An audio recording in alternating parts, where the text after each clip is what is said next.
Nu, man Va, reikšmės jie net neturi. Nu, kaip va kiti sako, skaičiai ten kažkas. Nu, man ne, nu, prisiriš prie tų skaičių, kažkaip ne. Kaip kiti, nu, prisiriša ten, va, angelai. Aš skaitau, kad tie skaičiai, kuriems eina ten, žiūri tuos skaičius, tai yra gal tik pirmokėliai, pradžių pradžia, nuo ko pradėti, pajausti. Ta prasme, numerologija, ar ne? Nu, ne taip, gal ten įskaičiuoja kitaip yra, nes, pavyzdžiui, sako, va, tada bus karas, tada bus ta, va, įskaičiavau. Man tai čia su matrica labai. Man irgi. Susiję. Su matrica. Ko gero, pagal skaičius, jo, ta matrica pririšta prie skaičių. Majetnikas, kaip rusai dar sako, kaip jisai lietuvių kalbą išverst. Tai va, tas yra valdo, majetnikas. Kaip svarelis. Nu, toksai du tokie viens į kitą, žinai, ir eina. Kaip jos išverst? Metronomas, gal sakyčiau daugiau. Tik daug burbuliukų kabo, žinai, ir vienas, Taip. kaip jisai išverst, aš nežinau.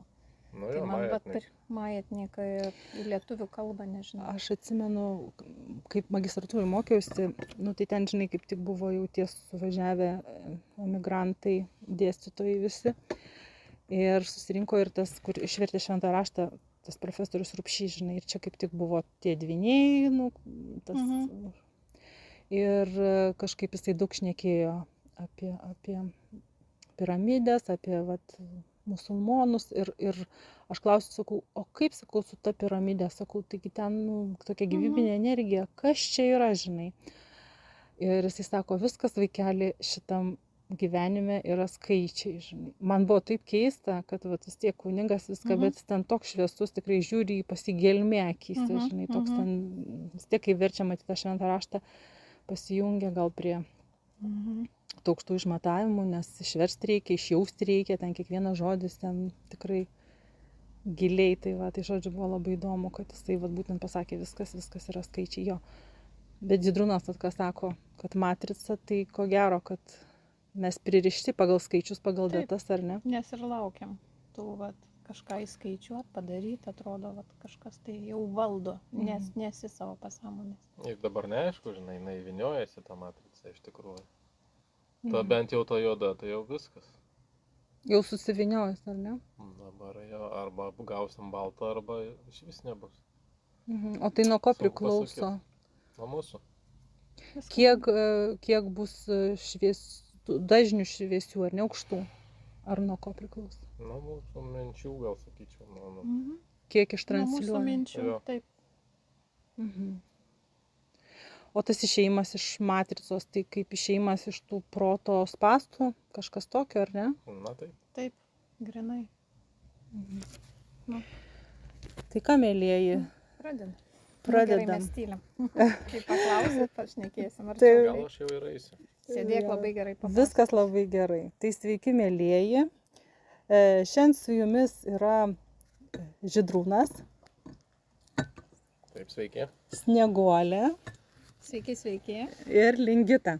Ir šiandien kalbame apie matricą, išėjimą iš matricos, kadangi tokia tema užsivedė, apie skaičius, apie numerologiją, kad visgi skaičiai ir numerologija yra kaip ir matrica, ar ne, čia tokia Žydrūnai mintį. Taip, susiję. Susiję, Manau, kad taip. tikrai. Tai va, tai tiesiog gal tada minčių tokių pasidalintum, kaip tu matai, va, sakei, susiviniojo tamsioji matrica, kaip tu matai. Jo.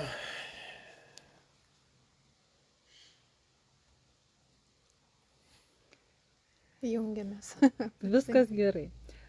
Žodžiu, ta tamsioji matrica, tai kas yra, kaip programos tam tikros, kaip energija, kaip tu matai, nes esi pakankamai stiprus aiškiaregis, toks užsislaptinęs. Nu, jinai buvo įskleista kaip skėtis, šitas kupolas vadinamas. Aha, kaip Virš mūsų. virš žemės, kaip juoda matrica, ar ne? Taip, Ir žemi dažniai, kaip čia susijęs. taip, žemų vibracijų, žemų dažnių. Jinai be galo protinga buvo. Tai savo kaip intelektą turėjo. Su savo visom programom, intelektais, taip valdė jinai. O tai čia kaip egregoras kažkoks, į ką čia panašu va ta visa matrica, iš kur tai eina, ar tiesiog Tokie visatos dėsniai, kurie ne keičiasi, visatos evoliucija. dėsniai, tai buvo, reiškia, primesta kitos civilizacijos, man padarytas skėtis, gaubtas. Tiesiog kaip ir pavergimas žmonijos. Mhm. Tai čia vyksta kaip... Šviesių Aha. sielų avatarų buvo užgrobimas tiesiog.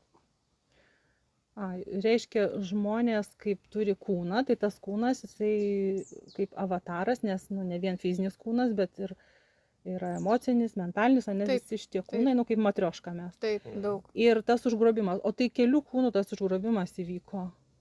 Ar tik fizinio kūno? Fizinį kūną? Taip, pirma eilė buvo per fizinį kūną.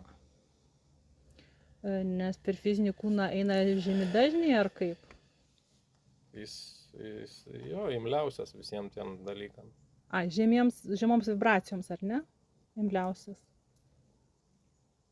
Ar ir per emocinį kūną veikia, ir mentalinį? Tai turėtų taip. Per visus kūnus. Angalų taip, ta prasme dabar šiais jau laikais, po kelių tūkstančių metų, taip jau pradėjo imti, nes pamatė, kad žmogus, siela avatarė tiesiog per avatarą kaip ir pabudo. Ir jie pradėjo dar reiškia, dar subtiliau imti. Mhm. O kaip dabar yra su tom sielom, kurios ateina iš aukštų išmatavimų, ar visos sielos lygiavertės, ar čia iš skirtingų civilizacijų? Kaip čia pasiskirsto tos sielos į tą avatarą? Ar čia tiesiog numatyta, kiek procentų ateis iš aukštų, kiek iš žemų, pagal ką čia? Šiaip iš kitų civilizacijų yra daug tarp mūsų, yra žmonių. Žmogaus kūne mūsų tam avatarė labai daug yra atėjusių. Ir tiesiog yra tos aukštesnių civilizacijų sielos, jos mokina tie, kurie 3D eina, kad pakiltų su jom kartu, atneša tam tikrą informaciją. Ir reiškia tai sielai, kad mokina, kaip pasakyti, mokina ją kilti, išeiti iš tos 3D, 5D. Mes jau kaip ir esam, mes 5D visada buvom. Visada. Sąmoningumo lygis. Taip, apie tai šnekama. Bet tai tos sielos greičiausiai atėjo iš dar aukštesnių išmatavimų, ne tik 5D. Jos ateina patirti, išgyventi, patirti šitą. Išmokyti. Virsmo ir kaip šitoj, kaip vadinamoj pelkė, ar ne, mylėti, kažką šviesaus atnešti. Jeigu taip tiesiai, šviesiai, grubiai, kadangi okupuoti esam, taip, kitos civilizacijos, tai jie ateina, reiškia, per tą patirtį pažadinti visus likusius žemės gyventojus. Aišku. Ir jie tai daro puikiai. Tai žodžiu, kadangi aukšti dažniai aukštos civilizacijos negali kištis, ar ne, ir padėti kitų būdų tik tai per avatarą įsikūnymą, ar ne, tai tada įsikūnyje ir tiesiog savo šviesa veda, pažadina, pirmiausia patys turi, ne, kažkaip prabusti. Sąmoningumą pakelti. Pakelti savo sąmoningumą, tada išvesti tos žmonės, kurie užmigę neprabudo. Taip. Taip. Nes, pavyzdžiui, būna, jeigu į žemę, pagal savo patirtį, aš galiu pasakyti, į žemę, kada ateini, tu esi aukštesnio, trupučiuką sąmoningumo, daleiskim, aš jaučiu, kad aš iš kitos planetos. Paskutiniu metu pradėjau jausti, kad aš atėjau į šitą žemę ir mano siela negali būti šitam kūne, kuriam aš esu, nes pradėjau priešintis kūnas vibracijom tom. Tai ir lygos gali užpulti ir, reiškia, visą tai. Ir kada tu esi aukštesnis, ateini į žemesnį sluoksnį, kažką pakelti, padėti, pradeda pulti tave, kitų civilizacijų, žemesnių civilizacijų tave pradeda žeminti, įvaryti baimę. Pirmoji eilėj baimė, nes baimė žemina vibracijas ir, pavyzdžiui, tokie kaip pilkiai. Jie nėra blogi, nei blogų, nei gerų nėra, bet jie yra atėję su tam tikra misija, lygiai taip pat į tą žemę, kad nužemintų tave, aukštesnės tavo vibracijas nužemintų į žemesnės. Irgi, va Mhm. taip. Tai va tiesiog irgi čia toks įdomus dalykas. Aha. O tai reiškia, kad aukštesnių išmatavimų va šitos sielos, kaip jos įsikūnyje, ir jos, kaip čia, gundomos tų pilkių, kad būtų pavergtos, ar ne, ir jos Nu, kaip čia jos pasakyti? gali pasirinkti, ar eit su pilkiais, ar tuose vibracijose, ar aukštesnėse, kuo pavojingi ir kuo geri tie pilkiai. Pilkiai. Vat pavyzdžiui taip, jeigu tu pradedi kilti ir tu jų nebijai, su jais jau išmoksti, kaip sakant, nuo jų, kaip pasakyti, su jais ne tai, kad kovoti, bet tiesiog juos išvaryti. Tiesiog matai, kad parodai tu jiems, kad jų nebijai ir jie dingsta. Vat pavyzdžiui, anksčiau ateidavo. Aš matydavau, bendraudavau su jais, jausdavau, girdėdavau juos netgi. O dabar paskutiniu metu nebėra jų. Ateina kitos būtybės arba tiesiog ateina ir jie ramus. O anksčiau tai liesdavo tave, tai gazdindavo, tai badydavo kažkas. Nu, va tokio va būdavo. O tiesiog bandydavo tave nužeminti dar žemiau, kad tu liktum va tas 3D, kaip mes dabar kylam. Nu, mūsų sąmoningumas eina iš 3D į 5D. O tai kaip su jais tada reikia, kaip elgtis, nekovoti, nes jeigu kovosi irgi žemė vibracijose kris, jeigu bijosi irgi krisi vibracijose, o ką reikia daryti tada? Nebijoti, paprasčiausiai. Pasakyti, kad tu esi valdovas čia. Tu esi kūrėjas, Tu esi tada jie kūrėjas, pripažįsta taip. tave kūrėjų ir viskas jau tada nieko Taip. negali padaryti. Reiškia, žinot savo pozicijas Taip, tvirtas, tvirta pozicija, prisiminti. neturi būti baimės. Pirmoji baimių neturi būti taip, kurios žemina Pavyzdžiui, su vibracijas. manim buvo dar kita situacija, mane nuo vaikystės grobė su visų kūnu. O, kaip įdomiai. Ne jokių ten per kitus kūnus, bet su visų kūnu tiesiog pagrobdavo mane vaiką, mažą pasičiupdama ir aišku, pratrinta atmintis daug stipriai būdavo, bet daug ir sugrįžo atminties. O tai jeigu pagrobdavo, tai kur jie nusineždavo, kur jų?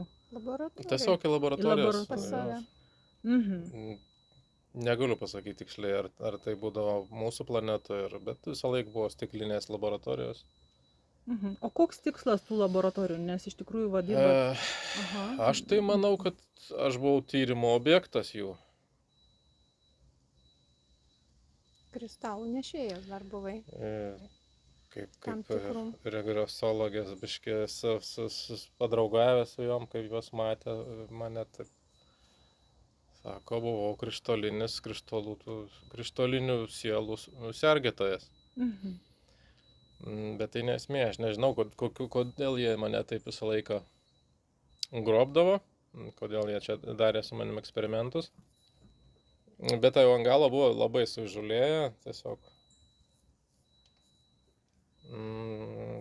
Kaip filmuose rodo, tai grinai ir mane tai buvo supjaustę vos ne visą. O tai ką jie tyria? Ar jie organus tyria, ar jie kitus Jie tyria ir matyti ir organus tyria. Kaip ten vaikystės skiepai gal kažkaip kaip veikia, nes jie viską per tos irgi, viskas čiagi su jų žinia. Viskas aišku. Šalti daro eksperimentus tiek su žmogumi, tiek su gyvūnais, teko matyti ir paraleliai gyvūnus. Ima reiškia. Taip, visus iš eilės. Norėčiau anonsuoti, jog startavo Aiškiaregių akademija, kur esate kviečiami studijuoti. Bus 4 moduliai, kur pirmame modulyje bus išėjimas iš matricos, antrame modulyje šaltinio atvėrimas ir mano talentų monetizacija. Trečiame modulyje mokysimės dirbti su biolokacija, gydymas rankomis, kristalais, ekrano nustatymas, teta healingas, toliau aiškiaregių etika, įvairiausi kitos praktikos ir nagrinėsime žaizdas, nagrinėsime ligas, nagrinėsime sielo žaizdas. Tokiu būdu kartu auksime ir 4 modulis bus praktika, kur gausite klientus, kur bus atvejo analizė. Tai 10 praktikų bus su mokytoju, tai konkrečiai aš, paskui įsijungs kiti mokytojai. Tokiu būdu galėsite dalyvauti praktikoje ir išeiti į darbo rinką, kur arba liksite akademijoje mokytojais, arba galėsite užsiimti savo asmeninę veiklą. Taigi, mielieji, dirbant pradžioje už donation, o po to galėsite po šitos praktikos dirbti savarankiškai. Tai, mielieji, labai laukiu jūsų Aiškiaregių akademijoje. Dėl detalės informacijos žiūrėkite po įrašu arba rašykite gurkšnisdangaus@gmail.com. Ir laukiu jūsų studijose. Stebuklas įvyko, sakau, stebuklus kūrėme patys. Tai va taip. Aišku. Tai žodžiu, kurkime stebuklus, tikėkime savimi. Ir ką, labai dėkojame tada mūsų Snieguoliai ir Žydrūnui, kad atvyko, kad dalinosi savo neįkainojamą patirtim, 33 metų šitoj žemėj, ir kažkur Santokos bendros. Santokos. Žemėj daugiau kaip pusę amžiaus. Tai daugiau, tai va. Dėkojam šiai nuostabiai šeimininkai, nuostabiai vietai jos. Lingita, dėkojam. Dėkojam, Visiems Lingita. klausytojams dėkojam, kurie mūsų išklausė. Dėkojam visiems. Dėkojame jums. Ir ką, gražaus jums laiko ir kūrybos. Iki. Iki. Iki sekančio.